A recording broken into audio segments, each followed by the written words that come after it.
Hello and welcome back to Differential Equations, section 2.6, force, oscillations, and resonance.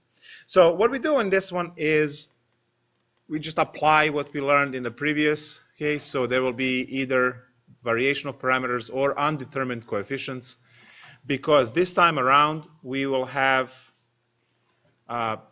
mechanical systems that contain springs and such, which will have a forcing term on the other side. So these are non-homogeneous equations with constant coefficients.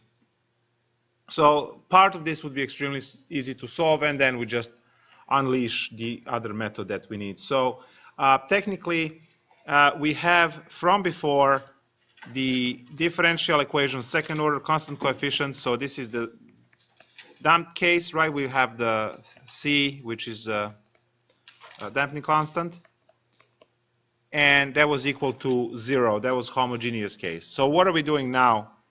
New, right? What's now? Now we will have this situation, and then we will have this equal to some force that periodically impacts the system. So this term is called the force term, right? Forcing, and that's the one that excites the system and keeps it going. So we start with undamped forced oscillations.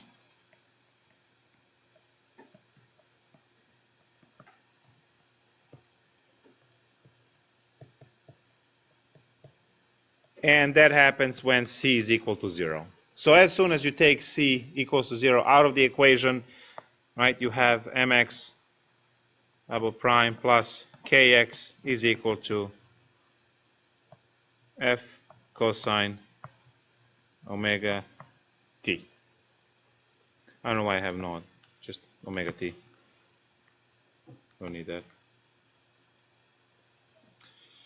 All right, so it could be cosine, it could be sine. Depends on what you have. And we know that the complementary solution for this, in terms of t, is the good old C1 cosine omega t plus C2 sine omega t. And this, now these are knots, omega naught is the square root of k over m, which we can get.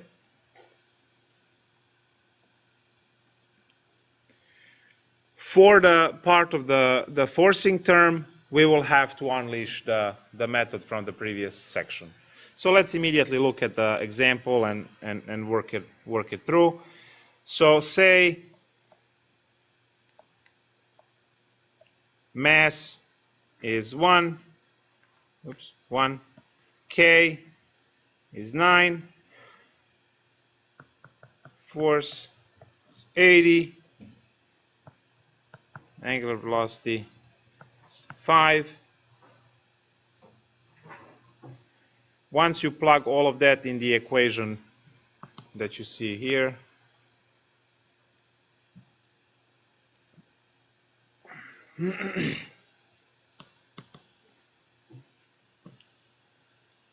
we have x prime plus 9x equals to 80 cosine 5t.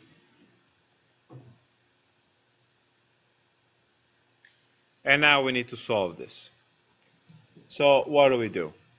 Well, we know for this part, we solve the homogeneous case first. So that's x double prime plus 9x equals to 0, which is r squared plus 9 equals to 0.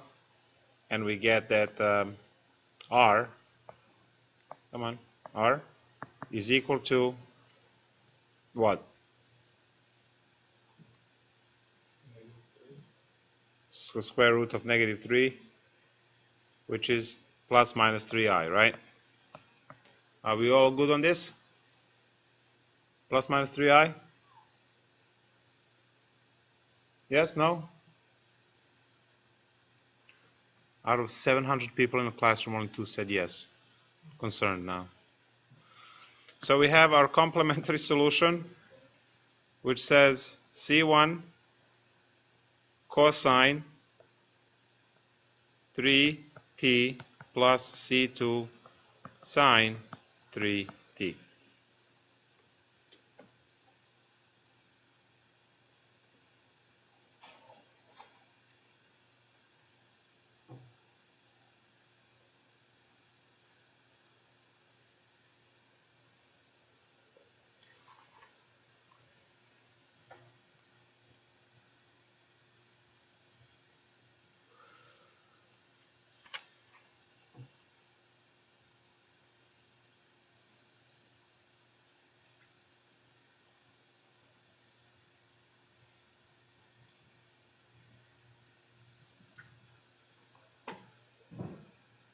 So what do we do for a particular solution? We know, first of all, the book is going to give you a formula that you can memorize, which works for this case, or this case, or this case, or you can just know the procedure and do the procedure. So I like the procedures better. So what do I have? I have that yp, right, calculation. So I have that f is given as 80 cosine 5t. And then f prime is given as 80 times 5, 400. Derivative of cosine is negative sine, so negative 400 sine 5t. And then f double prime is negative 2000 cosine 5t. F triple prime is positive 10,000 cosine sine 5t. So we quickly pick up that the entire pattern here is A cosine 5t plus B sine 5t. These are all possible combinations that we can get, and we need immediately 2 derivatives for this so that we can plug everything in the original equation. So derivative of cosine is negative sine. I have negative 5a sine 5t plus 5b cosine 5t, and one more derivative would be negative 25a cosine t minus 25b sine t as I take the other derivative. Now that's the second derivative, so now we plug that into differential equation. We get negative 25a cosine 5t. I forgot 5's in this last. So I create cosine 5t, that's the argument.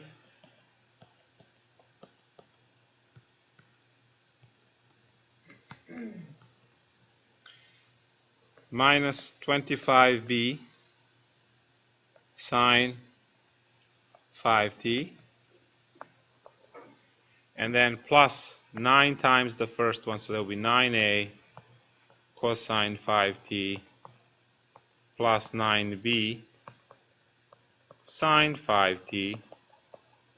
Everything equals to 80 cosine 5t. So all I need to do is add like terms and write the 2 equations finally. So this is negative 16a cosine 5t minus 16b sine 5t to be equal to 80 cosine 5t.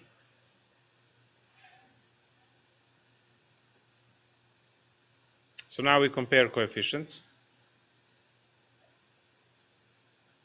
And we see that the cosine t, right, that the b term is 0, right? So I have negative 16a is equal to 80, and negative 16b is equal to 0. So from there, b is clearly 0. 16 divided by 80 is how much? Cancel by 4. You get 20, it's 5. So negative 5. So I can write the entire solution. I hope, did they give us initial conditions? Nope, no initial conditions. So y of t, no y of t, sorry, x of t is equal to, now go to the first part, xc. So c1 cosine 3t plus c2 sine 3t, and then minus 5, because that's the one, right? Yeah, minus 5 cosine of 5t. Done deal.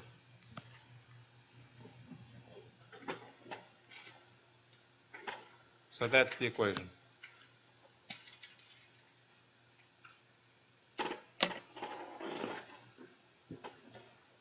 Cool?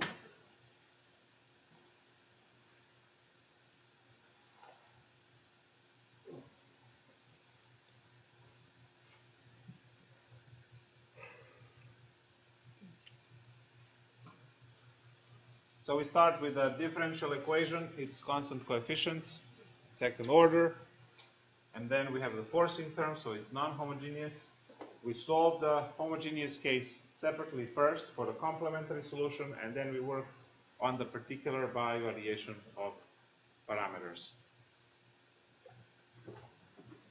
And that takes care of this.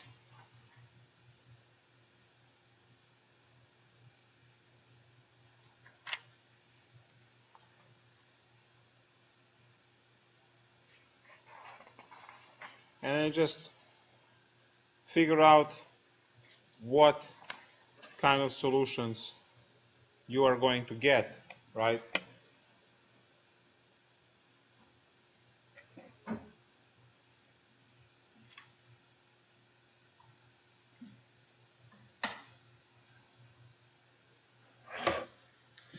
And then we have damped force oscillations.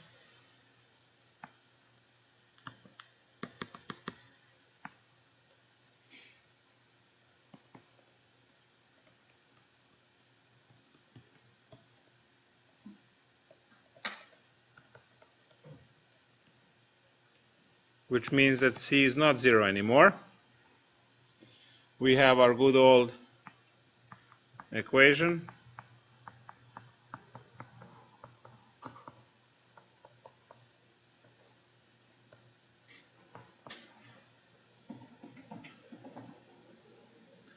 And this is not anything different. You still have to solve and get the homogeneous case, and then unleash variation of parameters on the second part. Except it will be messier, because now instead of plugging only two derivatives like we had earlier, so derivative and a function, I have to plug two derivatives in. So it's going to be more writing. But as I said, if you're not developing carpal tunnel in this class by doing the homework, you are not doing it right or enough. So yeah, that should be. Go to the doctor's office and say, do you have anything for differential equations? Homework, you know. Do you have anything for this?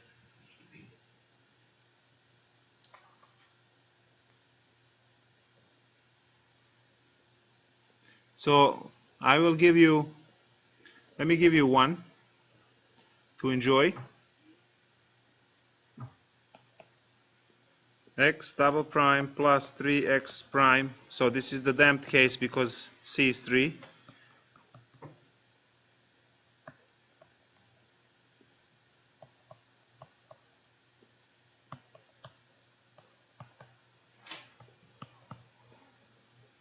All right.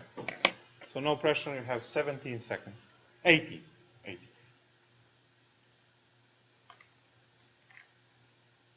You do the same thing as before. Homogeneous case first, and then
so we immediately get r squared plus 3r plus 3 equals to 0.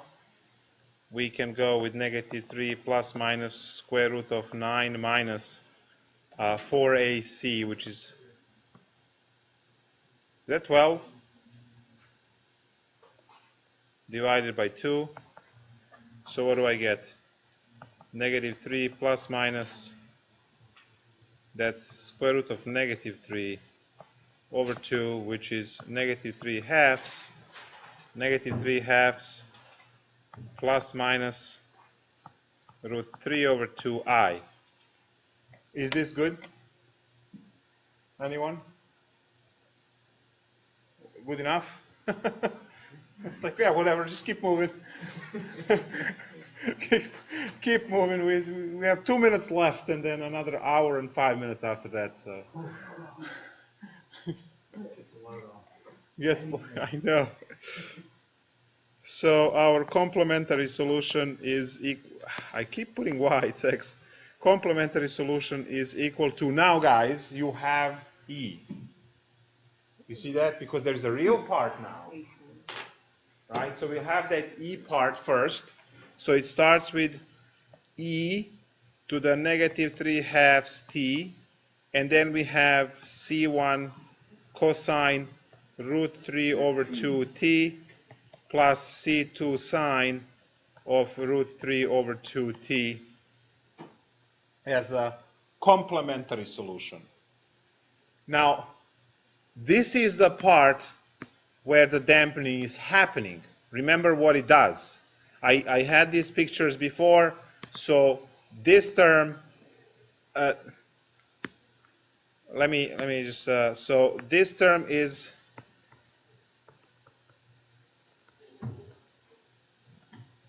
producing oscillations, and this term here is producing dampening. So instead of your graph looking just like oscillation like this, the dampening is putting these restrictions like this, so your graph looks like this and it eventually stops. So this is the modeling of the actual physical reality, because you know when you swing a pendulum it will eventually stop. You know that if you put the spring right hook into the ceiling, you pull something on it, will keep dangling and then eventually stop. So that's that term that helps. That was complementary. Now we do the particular solution. Particular solution, what do we have? F is equal to what? F was given to us as 8 cosine 10t plus 6 sine 10t. And then we have the first derivative to be negative 80 sine 10t plus 60 cosine 10t. The double prime is negative 800 cosine 10t minus 600 sine 10t, and so on. So from this, let's do one more. We can. So that's going to be positive 8,000 sine 10t, and then a negative 6,000 cosine 10t. So we see that all of these are constantly sine plus cosine, or cosine plus sine, doesn't matter which way you put them. They're all constantly the same, and then you have the signs and numbers changing. So how does this look?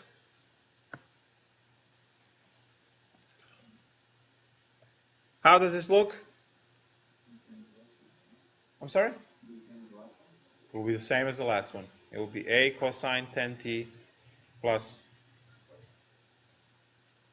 as soon as my pen starts working, there we go. So all of this goes into a cosine 10t plus b sine 10t, whose derivatives are negative 10 a sine 10t plus 10b, a cosine 10t minus 100b sine 10t. So that's the first one. And then we had plus 3 times the second one. Well, that's a negative, so minus 30a sine 10t minus plus 30b cosine 10t. So that's the second one. And then another plus 3. So plus 3a cosine 10t plus 3b sine 10t equals to what they gave us, which is 8 cosine 10t plus 6 sine 10t. That's all one equation. Maybe should I box this and say one equation? Yeah, I'll do that. That's one equation which we need to solve for a and b. Now, you know, it looks scary. All we need to do is to collect like terms and we're done. So it's a joke.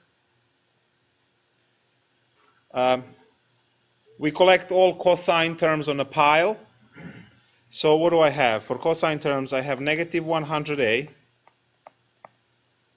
Another cosine will give me plus 30b. And another cosine will give me plus 3a times cosine 10t. And then we pile up all of the a's. So that will be, sorry, all of the sines. So negative 100b minus 30a and plus 3b sine 10t, all to be equal to still this 8 cosine 10t plus 6 sine 10t. And now we equal coefficients. So what I have is negative 97a plus 30b is equal to 8, because the coefficient, let me use the different color, the coefficient of cosine is equal to the coefficient of cosine, right? That's how we get these equations. So you put all cosines together, all sines together, and then you equal the coefficient of cosine with the coefficient of cosine. You've seen this over and over again in your partial fraction decomposition and so on. So it's all same stuff. And the second equation is going to be negative 30a minus 97b equals to 6, two equal coefficients. Now the way to do this is obviously to put in a matrix, but then we can also use Mathematica Wolfram Alpha. I still haven't updated my license. I don't know why. To be honest with you, I should. But Wolfram Alpha will. I'm really not looking to calculating all of this by hand. So all you need to do is to say solve, and then you type in two equations. So what can you read that stuff to me? Negative 97a plus 30b equals 8, and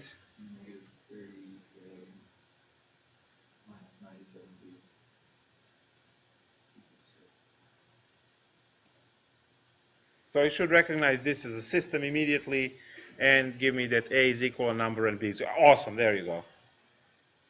Perfect.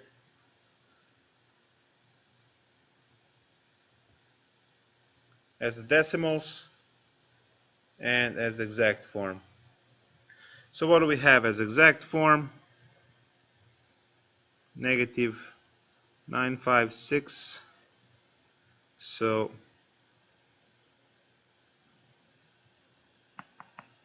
insert work here. There we go. And then a is equal to negative 956 divided by 10,000 something. 309. And the b is equal to also 10,309 in the denominator, better be 342. There it is. So we have our a and our b. So now I can put together the entire solution. So x of t is going to be equal to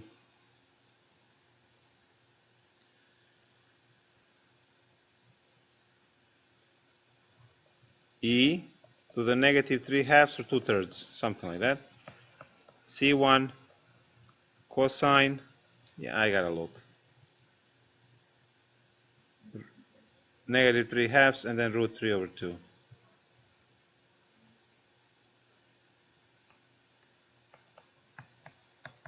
Plus C2 sine root 3 over 2. And then we have plus the complementary solution. Now, guys, you will always find the complementary solution is the one that you guessed, this one. And you just found A and B to plug in. So whatever the pattern gives you, that's your XP. But then you want to know, that's why it's called undetermined coefficients. You are determining A and B, right? That's the, so we determine A and B. So I have A cosine 10t. A cosine 10t. So it's going to be a negative actually. 956 over 10,309 cosine 10t minus 342 over 10,309 sine 10t. And that's the solution.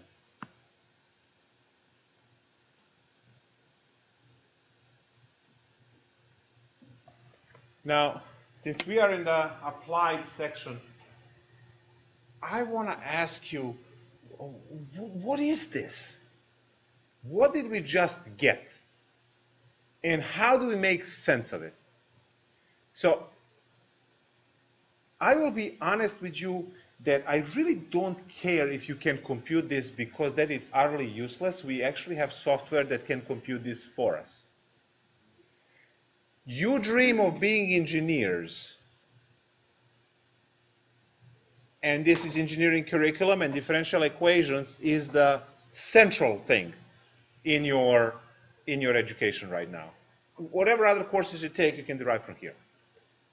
Being physics, being an engineering course, all of the formulas came from here. So now, what is that? What is the meaning of this x of t? What does it measure? What does it calculate? What does it predict? What it describes? And then how it makes sense? What does it do? That's what I want to know now.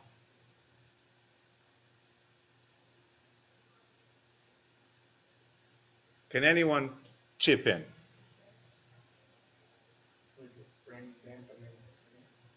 Yes. But what is the meaning of this? Like, wow.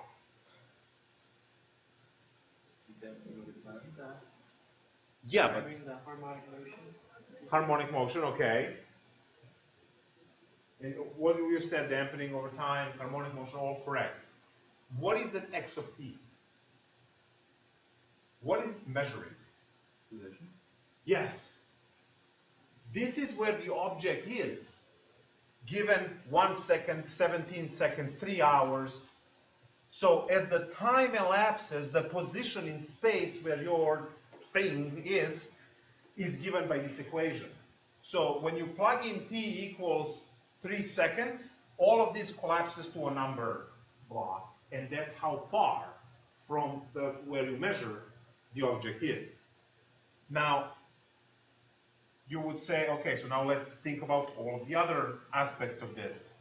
So we have this term here, which if we send limit to infinity, we see that this part dies because send this to infinity here in time, this term goes to 0, multiplies this, it's dead.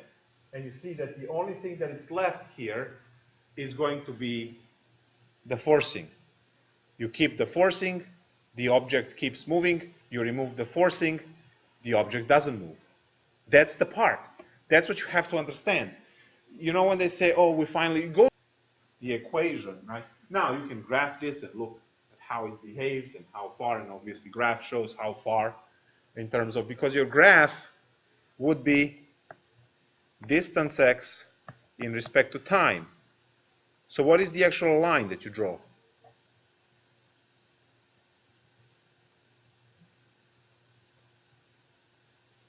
What is the line?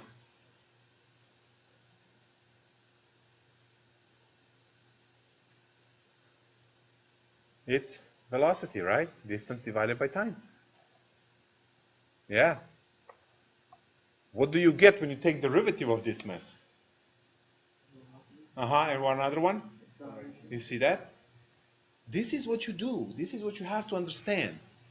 Yeah, you learn the undetermined coefficients and then you regurgitate that on a test. But you want to work for SpaceX, you gotta know what this does. That's the bottom line. So every solution to every word problem, it's like, what does it do? And that's what it does. So you have these parts of the answer, and each one is important for something. And then you have 15 problems in the textbook that you can just grind through these numbers. And you also have some of these that you can set up from the picture. So maybe you can try some of those, see how it goes. And now we'll take a short break. Then we do electrical circuits. I know you guys have been waiting for this for a very long time because you love the stuff. And me too. So we'll restart the stream 5 minutes or so.